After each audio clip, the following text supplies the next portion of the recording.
No one knew why it was happening, but everyone knew what was happening and what it meant. No one knew how to stop it.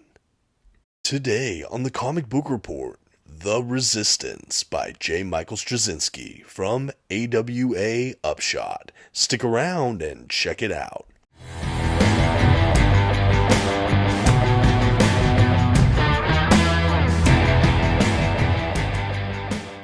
Greetings everyone, my name is Dominic and today you're tuning in to the Comic Book Report, where we review comic books and graphic novels so you can get an idea of what to read. And today I have an interesting one for all of you. Honestly, I'm really excited to talk about it. As I mentioned at the top, this is The Resistance, or Volume 1 of the Resistance Shared Universe over at AWA, and this miniseries really sets up the entire universe here. I really liked this. Honestly, you could go in totally blind and you can feel like you have your first step into a larger world. But I'm getting a little bit ahead of myself, so I'll just say a quick thank you to those at AWA for sending over this review copy in exchange for this honest review, and with that, let's go ahead and start today's review. First, some quick facts about today's collection. The issues in this collection were written by J. Straczynski, with art from Mike Deodato Jr. The issues in this collection were published by AWA Upshot beginning in 2020. The volume itself collects The Resistance, issues 1 through 6. And finally, this is a nice standard-sized trade paperback collection with glossy print paper stock, a glued binding, and a total of 144 pages. At this time, I'd like to go ahead and issue a general spoiler warning. I will be flipping through the contents of today's collection and commenting on plot points throughout. You've been advised. Okay, and here's our first dedicated look at the cover for today's trade paperback, The Resistance Volume 1, and right from the top, we have such an evocative image. We have kind of the upper hemisphere of the world, kind of lit ablaze with a fiery skull beneath it. Again, a really striking image here that absolutely hooked me. I was just really asking myself, what in the world could this be about? I had read that this was the start of a larger shared universe, so I was captivated by that as well. But yeah, really nice design here. On the spine, we have both of the publishers there, AWA, Upshot, The Resistance. We have the last names of the creators here. We have a Volume 1, all pretty standard. I really like the color they picked for the spine of this. I think it looks really sharp on the bookcase. Otherwise, your standard trade paperback spine here. On the back cover of this trade paperback, we have a little bit of a description about the book, a bunch of little clips or images from the collection itself, some accolades, pricing information, all pretty standard fare here. I personally love how many different pieces of art they sandwiched on the back of this cover. I think it's a great showcasing of some of the art you can expect from Deodato Jr. in the actual collection itself. Well done, AWA. And now, just for all you prospective collectors out there, I wanted to give a quick look at the binding. So as I mentioned, this is just your standard trade paperback glued binding. I really didn't have any complaints here. I noticed very little gutter loss as I was making my way through. There's even some nice edging or borders on some of the pages, which was nice, but you can see more as I flip through and make a determination for yourself. Okay, and just for fun, I thought I'd showcase this first Resistance paperback alongside some of the other Resistance universe titles I actually have in my collection at the moment, like Moths, The Joneses, You and I. There are, of course, more than just this within this universe, but again, these are a couple I have in the collection. If you're interested on any of these titles, I do plan to read and review them on this very channel in the coming weeks or months, so stay tuned. And let me know in the comments, spoiler-free if you can, what you thought if you've read any of the titles I've shared here. I'm just curious what people think in relation to this first paperback. Okay, and with that, we can go ahead and make our way into today's trade paperback collection. As I mentioned, of course, The Resistance, Volume 1. Opening it up, we do have some advertisements for some other AWA published works. We have a title page, publication information page, and then we basically jump right into the first issue. And wow, this series really starts with a bang. Essentially, what The Resistance is it's set in a universe where there is this gigantic pandemic kind of virus that appears appears seemingly out of nowhere, although we do get a little bit more of its origins throughout this volume. But basically, this volume comes and ravages the world, killing off a huge number of the world's population, sending all of the leaders into turmoil. No one really knows what to do, and then, like a switch was flipped, everyone kind of is just okay. Everyone who's left, rather, the virus is sort of gone or really not showing anything anywhere. But we find out that a huge percentage of people that were exposed to the virus who have now overcome it have developed superpowers. Think kind of like the X-Men almost. Like all of a sudden they just kind of develop these mutations or powers, and they don't really know exactly how that occurred. They don't know if this is all engineered somehow. They don't know if it came from somewhere. There's just so many unanswered questions, and it's thrown kind of geopolitics in general into a huge upheaval. The citizenry is kind of in unrest, and it kind of breaks apart into a lot of different ways. We have some factions wanting to kind of register heroes, or rather kind of have them working for their governments, things like that. We have a huge population of these heroes working underground or not really wanting to be public.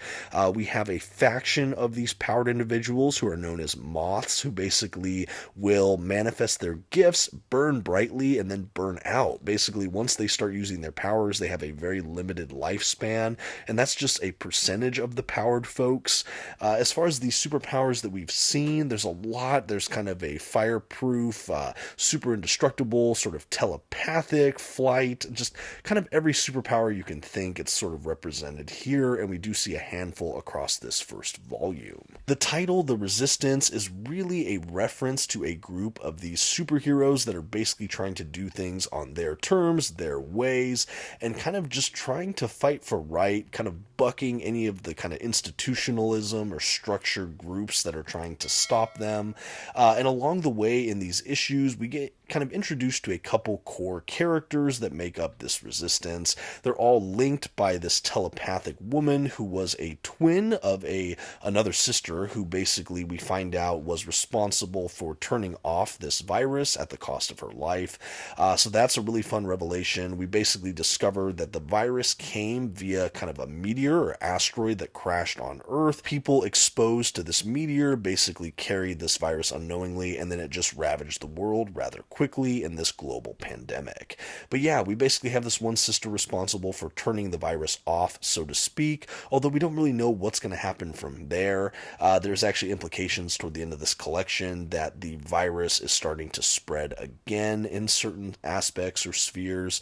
But yeah, I think a lot of this first volume is setting up the groundwork and kind of exposition that lays out this world.